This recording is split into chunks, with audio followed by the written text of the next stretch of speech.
भाजपा का मीडिया विभाग है और यहाँ हम विभिन्न सवालों को लेकर के यहाँ के मीडिया प्रभारी से बात किए हैं। राकेश कुमार हमारे साथ थे और आइए उनसे बात करते हैं। ये आप पर लगातार आरोप लग रहा है अरविंद केजरीवाल को लेकर के कि आप लोग उनके राजनीति के तहत उनको जेल में बंद रख रहे हैं, क्या मामला इसमें है? अरविंद केजरीवाल जी पर चार्ज है ना, शराब घोटाले का चार्ज है। उनके मंत्रिमंडल के कई लोग उनके साथ उनसे पहले से अंदर में हैं, तो उनको कोई जानबूझ के थोड़े जेल में डाला हुआ है। एक कानूनी प्रक्रिया के तहत वो जेल में है। कानून ने उनको प्रावधान दिया था तो जेल से बाहर भी आए थे, चुनाव में प्रचार भी किए, फिर समय पूरा हुआ फिर गए। तो वो तो उन पर तो भ्रष्टाचार का केस है और भ्रष्टाचार के मामले में वो जेल में हैं। वो कोई गांधीवाद के रास्ते पर थोड़े थे। आपने हेमंत सोरेन को भी जेल गए हैं, उसके मामले को लेकर के भी आप लोगों को आरोप लग रहा है कि बीजेपी जो है राजनीति के तहत उनको जेल में रखे हुए हैं। हेमंत सोरेन पर भी जमीन घोटाला का मामला था, बट उनको बेल तो वो देखिए बेल मिल गया। बेल तो मिलेगा ही, जेल में भी रखने का कुछ समय होता है ना। प्रत्येक केस में आजीवन जेल में तो कोई नहीं रह सकता है, उसके एक समय सीमा है कितने दिनों तक जेल में रहेंगे। तो जमानत तो उसका अधिकार है, बेल तो उनका अधिकार है, कोई भी बेल ले सकता है। बेल से कोई किसी को वंचित नहीं कर सकता है। लेकिन बेल का मतलब ये ऐसा नहीं है कि उनको सज़ा में छूट मिल गई, उन पर जो आरोप है उससे बड़ी हो गया, ऐसा नहीं है। ये बिहार में नीतीश कुमार के साथ कब तक रहेंगे आप? बहुत डामाडोल चल रहा है। हम नीतीश जी के साथ 94 से हैं, कोई नई दोस्ती नहीं है। 94 से लगातार आज तक हैं। बीच में कुछ कालखंडों के साल 2 साल के लिए हम बाहर हुए, लेकिन बाहर होने के बाद फिर साथ ही हुए, क्योंकि हम बहुत पुराने मित्र हैं। पुराने मित्रों को बदला नहीं जा सकता है। मित्र को, पुराने जो मित्र है, पुराना पड़ोसी है, उसको आप बदल नहीं सकते हैं। अभी एक मामला आ रहा है कि एक बयान आया है कि हम अगली चुनाव जो विधानसभा का होगा नीतीश के बगैर लड़ेंगे या भाजपा के नेतृत्व में लड़ेंगे, इसे कितना सहमत हैं आप? देखिए, जिनका बयान है वो पार्टी के बड़े नेता हैं। उनका जो सुझाव आया है उसको केंद्र में जो बैठे लोग हैं या प्रांत में जो बैठे लोग हैं, हमसे जो सीनियर लोग हैं, पार्टी के वरिष्ठ नेता हैं, उस पर विचार करेंगे। लेकिन आपके माध्यम से उनसे हम आग्रह करेंगे कि उनको भी उचित फोरम पर बात रखनी चाहिए। ये मीडिया को माध्यम नहीं बनाना चाहिए। मीडिया में रखने से पार्टी का अहित होगा, पार्टी का कोई भला नहीं होगा, पार्टी का नुकसान ही होगा। इसलिए हम उनसे आग्रह करेंगे कि अगर कोई बात है उनके मन में तो पार्टी के केंद्रीय नेतृत्व के पास बैठ के पूरी बातों को रख दें। जो कोई तकलीफ़ है या कोई सुधार चाहते हैं तो इन बातों को अपने केंद्रीय नेतृत्व के बीच में रखें। मीडिया के माध्यम से रखने से कोई फ़ायदा नहीं होगा, नुकसान ही होगा। तो आप ये मानते हैं कि नीतीश कुमार के साथ बना रहेगा? बिल्कुल, हमारे पार्टी ने पहले स्पष्ट कर दिया है कि 24 में भी उनके नेतृत्व में बिहार में लड़े और 25 में भी नीतीश कुमार जी के नेतृत्व में जो विधानसभा का चुनाव होगा, एनडीए पूरी मुस्तैदी से एकजुट होकर उनके नेतृत्व में तैयार बैठी है। उन्हीं के नेतृत्व में हम लोग लड़ेंगे।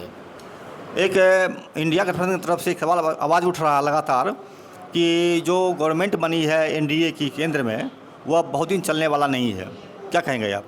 देखिए, वो उनको सपने देखने दीजिए। केंद्र में अस्थाई सरकार बनी है। नरेंद्र मोदी के नेतृत्व में जो सरकार बनती है वो अस्थाई होती है।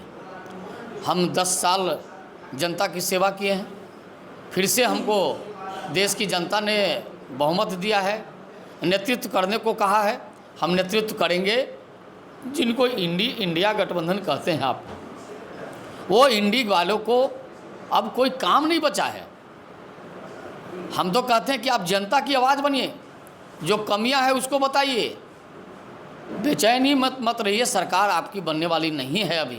अभी निकट भविष्य में कोई संभावना नहीं है। फिर से 5 साल के लिए भारत की जनता ने हमको माइंडेड दिया है। हम 5 वर्ष तक फिर से आगे शासन करने वाले हैं। आप पर लगातार आरोप लगता रहा है एक कि आप संविधान बदलने की कोशिश कर रहे हैं, इस पर कितना दम है? संविधान को कोई बदल सकता है? इस देश के संविधान के निर्माताओं ने जिस संविधान की रचना की है उसको कोई माई का लाल बदल नहीं सकता है। ये बिल्कुल भारत की जनता के आंखों में धूल झोंकने का काम ये लोग कर रहे हैं, बरगलाने का काम कर रहे हैं। अब तो ये 8,500 रुपया प्रत्येक के खाते में भेजने की बात किए थे कांग्रेस के लोग, अब वो जनता खोज रही है। अभी 15 लाख का वादा किए थे। देखिए, हमने 15 लाख का वादा किए थे कि हम विदेशों में जो काला धन जमा किया है हम उसको वापस लाएंगे। हम धीरे धीरे ला रहे हैं कि जिन लोगों ने सोना को गिरवी रखा था उसको भी हमने छोड़ा के लाया है। तो हम लगातार उस पर काम कर रहे हैं, हम उस दिशा में काम कर रहे हैं। हमने कहा था हम जनता के खातों में पैसा भेजेंगे, क्या किसान सम्मान निधि के रूप में पैसा नहीं दे रहे हैं? वो उस पैसे से किसानों का बहुत भला हुआ ऐसा नहीं है, लेकिन हमने शुरुआत तो की है। उन लोगों ने क्या किया था? कभी किसानों को सूद लिया क्या? जो किसान अन्नदाता है उसकी सूद कभी कांग्रेस की सरकार ने कभी आज तक लिया नहीं लिया।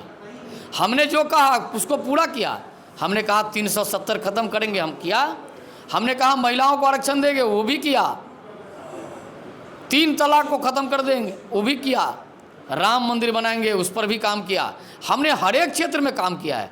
हमने जो वादा किया, हमने कहा सबका साथ सबका विकास, सबका साथ भी लिया और सबका विकास भी किया है। हमको सबका साथ मिला है।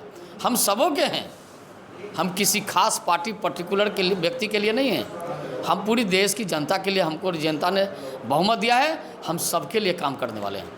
अभी बिहार में लगातार 5 किलो अनाज मिलने की बात चल रही है, उसमें कुछ लोगों का सवाल है कि उसमें गुणवत्ता की कमी आ रही है, ये क्या मामला है?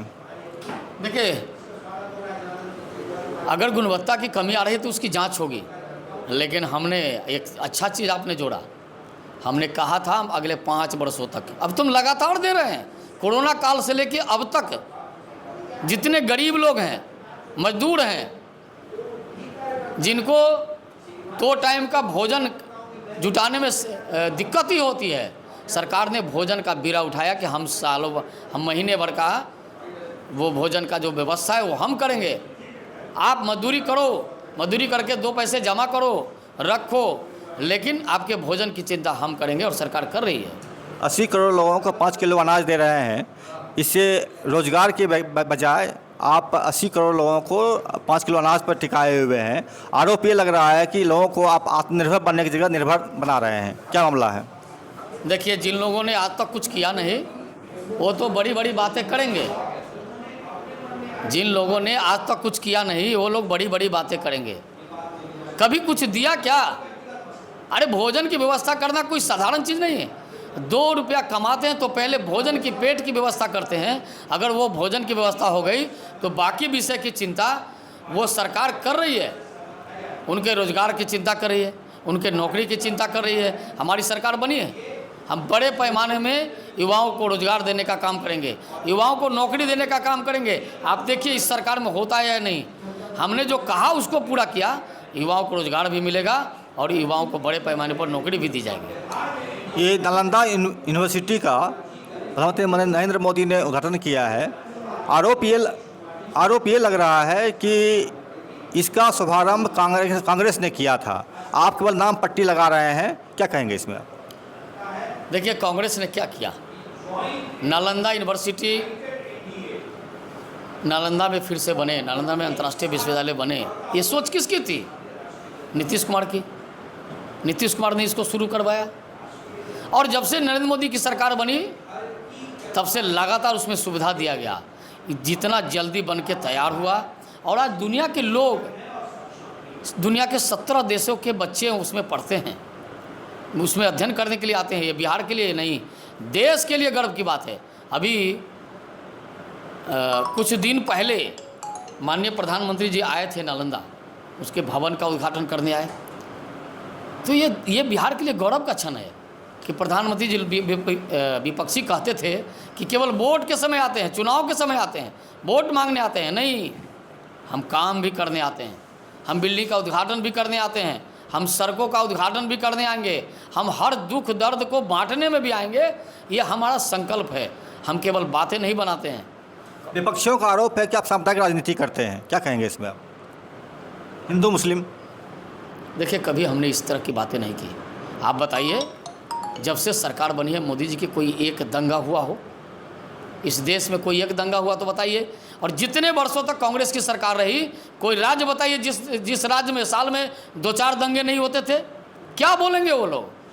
नरेंद्र मोदी ने देश में एक व्यवस्था स्थापित किया कि सबको सम्मान भागीदारी मिलेगी, सबको देश में समान सुविधा मिलेगी, किसी के साथ कोई भेदभाव नहीं होगा, हिंदू मुस्लिम सिख ईसाई के नाम पर बांटा नहीं जाएगा। इस प्रकार की कोई घटना बताइए, एक घटना बताइए कि कोई बड़ा दंगा हुआ हो। देश में कहीं भी नहीं एक दंगा होने दिया जा रहा है।